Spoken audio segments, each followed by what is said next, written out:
तर हर्षवर्धन सपकाळ यांच्याशी काही तांत्रिक कारणामुळे आपला संपर्क होऊ शकलेला नाहीये। नागपूरमधल्या सध्याच्या परिस्थितीवरती पोलीस लवकरात लवकर नियंत्रण मिळवण्याचा प्रयत्न करतात। या संदर्भात केंद्रीय नेते नितीन गडकरी यांनी शांततेचं नागपूरकरांना आवाहन केलेलं आहे। ते काय म्हणाल ते आपण पाहूयात।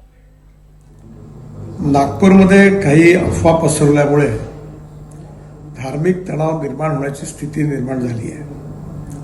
या सर्व परिस्थितीमध्ये नागपूरने नेहमी शांततेचा इतिहास हे नागपूरची विशेषता राहिलेली आहे। माझी सर्व बांधवांना विनंती आहे की त्यांनी कुठल्याही प्रकारच्या अफवांवर विश्वास ठेवू नये, शांतता प्रस्थापित करावी आणि कोणीही रस्त्यावर येऊ नये।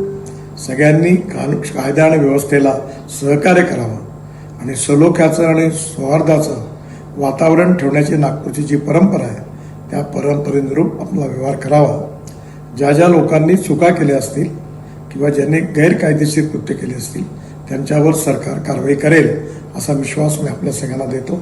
माननीय मुख्यमंत्र्यांनाही या संबंधातली सर्व माहिती मिळालेली आहे, त्यामुळे आपण कुठल्याही अफवांवर विश्वास न ठेवता आपण सगळ्यांनी सहकार्य करावं आणि प्रेमाचं सौहार्दाचं उत्तम वातावरण ठेवण्याकरता मदत करावी, पोलिसांना मदत करावी असं माझी आपल्या सगळ्यांना नम्र विनंती आहे। नमस्कार।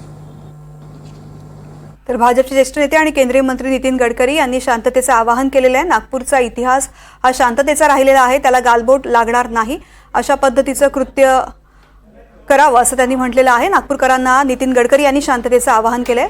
प्रवीण